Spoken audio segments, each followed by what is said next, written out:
আসসালামু আলাইকুম প্রিয় গাইজ ভিউয়ার্স, আপনার যারা পাওয়ার যে আমাদের মাদারবোর্ড আছে, এখানে কিন্তু অনেকেই আমরা ক্যাচিং খুলে কাজ করার সময় বিভিন্ন সমস্যার সম্মুখীন আমাদের হতে হয়। এটা কিভাবে আমাদের সমাধান করা যায় আমি আপনাদেরকে ভিডিওতে সুন্দরভাবে বোঝানোর চেষ্টা করছি, এবং কি আপনার ভিডিওটা সবাই দেখতে থাকুন। আপনারা পাওয়ার যে সুইচ পোর্টগুলি আছে কিভাবে সংযুক্ত করবেন, প্রথম যেটা আমরা সংযোগ করছি ওটা হলো আমাদের পাওয়ার এসডাব্লিউ হচ্ছিল আমাদের মেন পাওয়ারের। এর বিপরীত হবে হচ্ছে মূলত আমাদের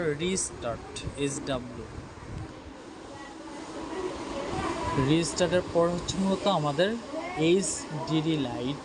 এটা হচ্ছে আমাদের ক্যাচিংয়ে যে লাইটটা থাকে আমাদের সামনে ওইটা। এরপর নিচটা হচ্ছে মূলত আমাদের যে দুটো সংযোগ করতেছে, এটা হচ্ছে মূলত আমাদের পাওয়ার এলইডি প্লাস পাওয়ার এলইডি মাইনাস। এটা সংযুক্ত করার জন্য কমপ্লিট করে নিলাম। এরপর হচ্ছে মূলত আমাদের একটা ইউএসবি পোর্ট আর একটা হচ্ছিল সাউন্ড সিস্টেম এর পোর্ট। এটা হচ্ছিল ক্যাচিংয়ের জন্য, ঠিক আছে।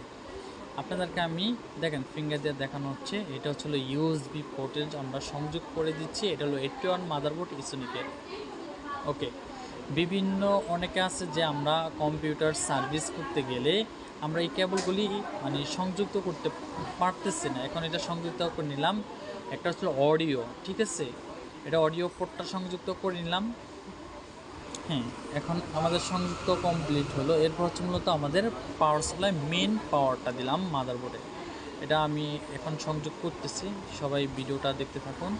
আসলে এটা আপনাদের দেখানোর উদ্দেশ্য হলো আপনাদের শেখার জন্য। জাস্ট অনেকে আমরা ভুল ক্রমে আমরা এক জায়গাটা আরেক জায়গায় সংযোগ করে ফেলি, তখন এটা বোর্ড সার্কিট হয়ে যায়, নষ্ট হয়ে যায়। এই জন্য এটা হচ্ছে আমাদের কুলিং ফ্যান এবং প্রসেসরের যে পাওয়ারটা থাকে ওই মেন পাওয়ারটা আমরা এখানে দিয়ে দিলাম প্রসেসরেরটা।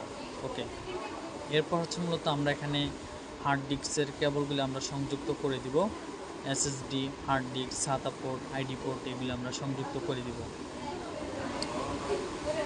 সবসময় আপনারা সচরাচর কম্পিউটার পরিষ্কার পরিচ্ছন্ন রাখার জন্য ব্যবহার করবেন। আজকে আমরা যে কম্পিউটার সার্ভিসটা করে নিলাম, এটা হচ্ছিল সম্পূর্ণ ওয়াশ করে দিচ্ছি তাকে, ঠিক আছে। ওয়াশ করে সুন্দরভাবে কম্পিউটার আমরা সার্ভিস করে দিলাম, ভিতরে যাতে ধুলাবালু না থাকে। সবাই দেখতে থাকুন।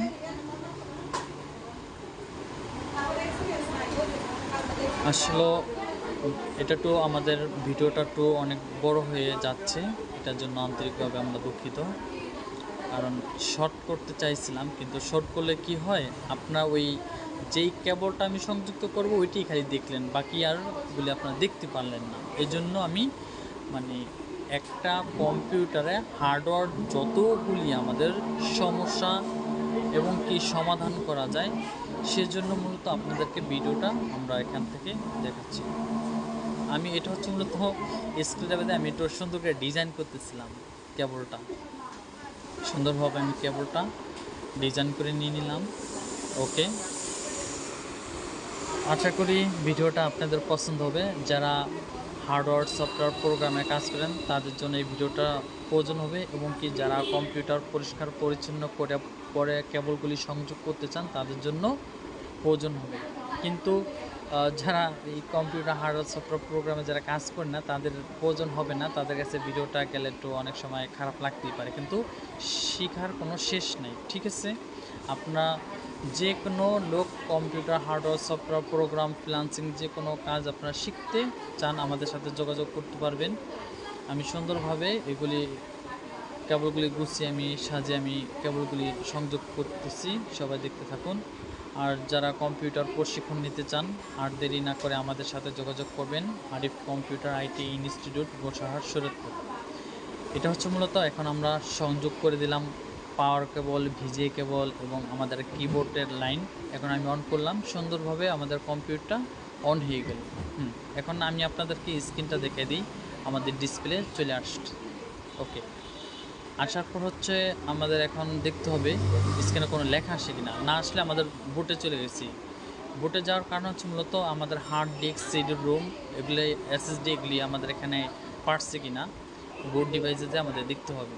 এটা ডিলেট F2 প্রেস করে আমাদের সেটিংয়ে ঢুকে তারপর আমাদের দেখতে হয়। ওকে, আমাদের এখানে দেখলাম হার্ড ডিস্কটা পেয়ে গেছে। আলহামদুলিল্লাহ। সবাইকে অসংখ্য ধন্যবাদ ভিডিওটা দেখার জন্য, এবং কি ভিডিওটা দেখে শেয়ার করে দিবেন, এবং কি লাইক কমেন্ট শেয়ার করার জন্য অসংখ্য ধন্যবাদ আপনাকে সবাইকে।